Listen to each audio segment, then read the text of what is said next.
You know, a lot of people tend to romanticize a ton of elements in life. School, work, traveling, even romance itself. It's easier to imagine things you don't have rather than the things that are already present in your life. In pursuit of something like a goal, you may ignore everything else along your path, and maybe when you do reach that something, it may not fulfill what you visually thought it would, and it makes you realize what you did have that you unintentionally ignored. Things can be glorified, and I'm gonna take this chance to talk about one of the things that can be glorified, and that's this stupid Neso. Yeah, this video isn't gonna be nice. Look at her. She's stupid. All she does is just sit around all day. Useless. It's estimated that 1 out of 10 people own a Nesoberi. Now, is that true? I don't know, I just made it up. It sounds realistic. Out of those who own a Tera Nesoberi, only 5% of them are happy. I'm 95%. Out of all the girls, just had to be costly, huh? You know, we could've gotten Ayamu, Shioriko, Mia, even Lanzu, but no, just had to be her. Well, we've got some downtime in between videos, so let's talk about the thing that's been in my background for a majority of my videos. The Tera Nesoberi. Let's talk about the journey of how I obtained this specimen, and what she's been doing throughout the course of chilling in my room. I know I sort of jumped straight into the topic of the Tera Neso, but I've recently realized that sometimes I attract people who have no idea what I'm talking about, so here's some context. The full name of this type of plush is Nesoberi Nui Gurumis, but they're usually shortened to Nesoberi or Neso. The straight definition of Nesoberi is lying down, which fits pretty perfectly with how the plush looks.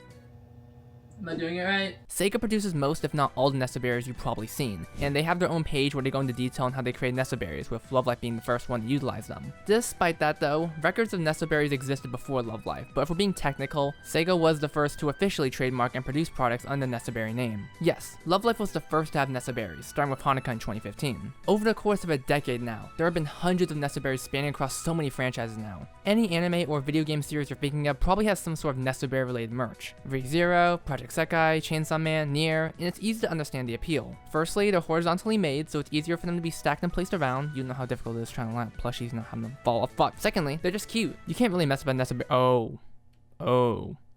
I take back what I said. But they're mass producible and have a nice charm to them that other merchandise doesn't have. It's so interesting how you can easily make them different from each other just from some slight changes despite the general shape being the same. There are many different sizes of Nesoberis, with them going from baby small to this. There's keychain mascots, small size, medium size, and the jumbo size from normal jumbo to mega jumbo, and then finally, the Tera size. For most sizes, there's typically a ton of variations with what outfits and costumes you want the Neso in. You can get them in their school uniforms, training uniforms, I don't know, any of the song uniforms, and it creates a really pleasing collection once you start gathering them all together. For Tera Nesos, however, there's usually only one outfit of theirs because there's less to produce, and it seems like a waste of resources to create variations. That's not to say it's rare or anything like that, but you're definitely not going to see them very often in public except at concerts or conventions. Word of advice, don't bring them to an airport. Now that we've gotten the definitions out of the way, I can now explain how the hell I got this. Let's take it back to the 2019 to 2022 era of Noodle, where, okay, there wasn't much, but this was the time I got extensively into Love Life. I was watching the shows and especially loving the merch, but I never had the chance to get some of it. It wasn't like I could just go to a store and yeah, it turns out I could. I was just really stupid and didn't go outside. Back then, I wasn't aware of proxies and imports and the like, so I resorted to looking at some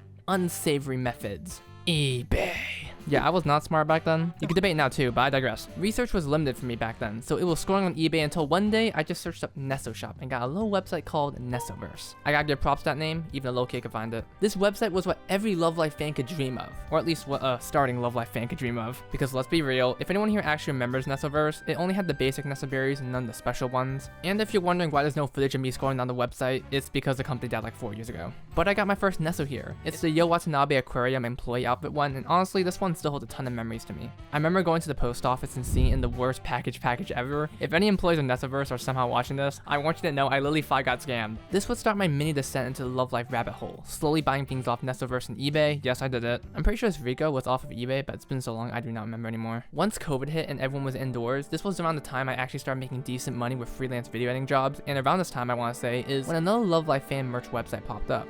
Rabuagain. Now, like Nesoverse, this website is dead. Holy fuck, we cannot have anything. But you can record me on this. This was probably the best merch website when it was around. You could debate on the pricing, but for it to all be organized neatly for you with no proxies or anything, I don't think it was the worst. While Nesoverse had non-Neso related items, it was pretty small and in between. Rabuagain had everything you could think of. The stock was limited heavily, but they had so many options. I can assure you right now that 70% of my Love Life collection is thanks to Rabuagain, with the 30% coming from a future topic I'll talk about. This brings us to the dreaded year of 2022, when my wallet would suffer from permanent damage. At the start of the year, it was announced that Tera Nesos of the Nijigasaki cast would be produced, and let's create some context. I joined Love Life in 2018, far past the time Tera Nesoberis were created for Muse and for Aqua. This was a live witnessing of an event that was being made, and I did not want to miss it. When Rabuagain said that they would be selling pre-orders of the Teras as they came out, I knew what had to be done. The question was though, Who did I want? This was a serious decision. Ayumu and Yu had already been announced, so it was just a matter of waiting until the next one was announced and if I wanted them or not. Ultimately, I made the decision on who I wanted. As much as I do shit on her, I do really love Kasumi. There's a unique aura about her that other characters like her don't have, and maybe it was something about the really bad haircut she has. Anyway, I made my choice, but now I had another dilemma: the price. Lumina, open up Twitter for me. On April 18th, 2022, I would announce emergency commission specifically for the Tera Kasumi. Now, while I did have the funds to pre-order the Kasumi, the dent it would create would be massive, so I didn't want to leave myself on threads. This little promotional video would detail what I could offer, mostly motion graphics, but I did edit for a popular Genshin YouTuber at the time, which I took full advantage of. I actually did get someone approaching me for an editing job, which I appreciate. Thank you, Pavis. But on April 24th, just 2 days after my birthday, I officially put the pre-order in. The great thing about Rabuagain at the time is that they were pretty open with everything on their Twitter, so when news came out that they received the product, they would announce it. It was a long, agonizing wait until I finally received my Tera Nesoberi I'm playing. I actually did not remember any part of 2022. Oh, 2023.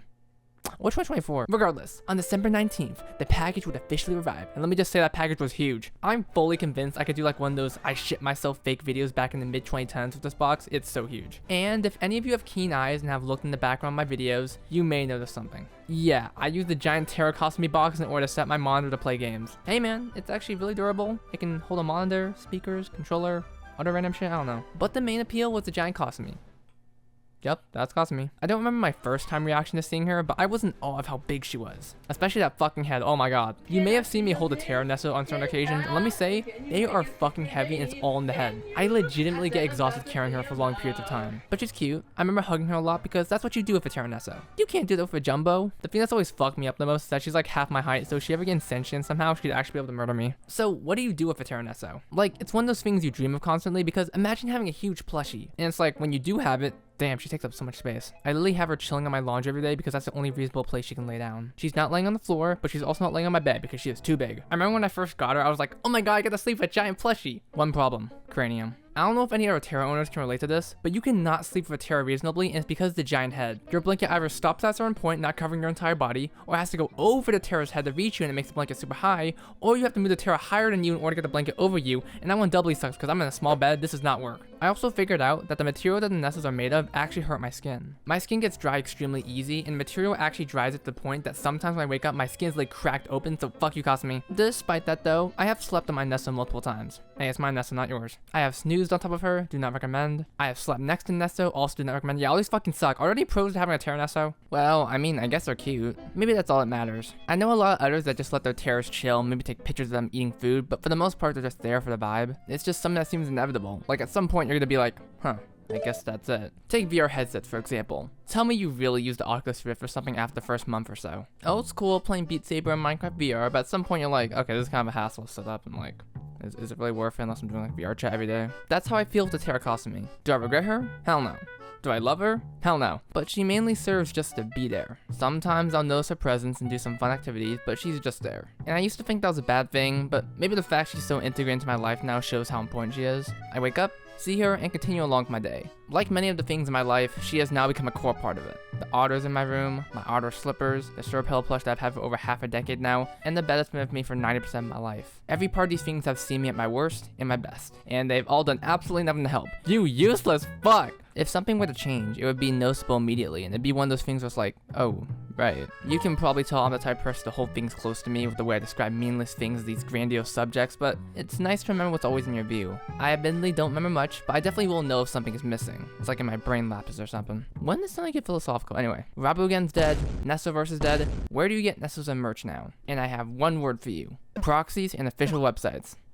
Wait, that's more than one word. Wait, I have one more. Conventions! Ever since 2022, I've been going to conventions, and they've been a somewhat enjoyable experience over the years I've gone. It's so much fun seeing a bunch of anime fans all clumped together in one space with art and merch for literally everyone in my interests, and one of my interests is Love Life. If you didn't know. In the exhibitors hall, you're always bound to find at least one piece of Love Life merch. Now for small conventions, you'll probably find a keychain at the max, but at the big ones, you'll definitely find the more cooler merch. I usually go to this big convention called SakuraCon up in Seattle, and I remember seeing actual Teras being sold for like hundreds of dollars. Now I will admit, a lot of these are overpriced, it's easier to proxy them, but hey, it's the easy accessibility to just buy them right now. Remember when I said that 30% of my Love Life merch came from something else? Yeah, this is where it all came from. From direct impulse, I have spent a lot on Love Life merch. Not as much as some people, but enough for me to be sad sad looking at my wallet. I've also brought my Tera cosplay to one of these conventions cosplaying Kasumi, and let me just say, do not do this. You have a more responsibility to take care of your Nesos, and God forbid you have to like use the restroom. If I ever lost her, I'd fucking cry. Conventions are also the place where I got like 90% of my orders. That's kind of like irrelevant to this video, but you probably seen the footage, so I just really wanted to have to start a talking point about them here.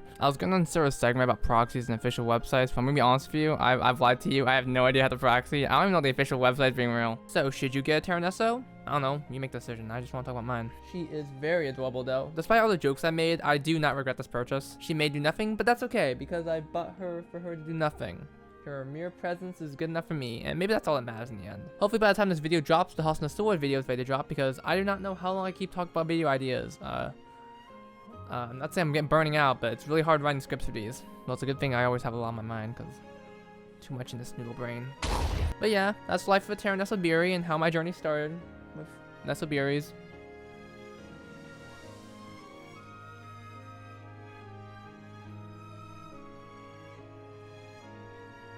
I really want my $300 back.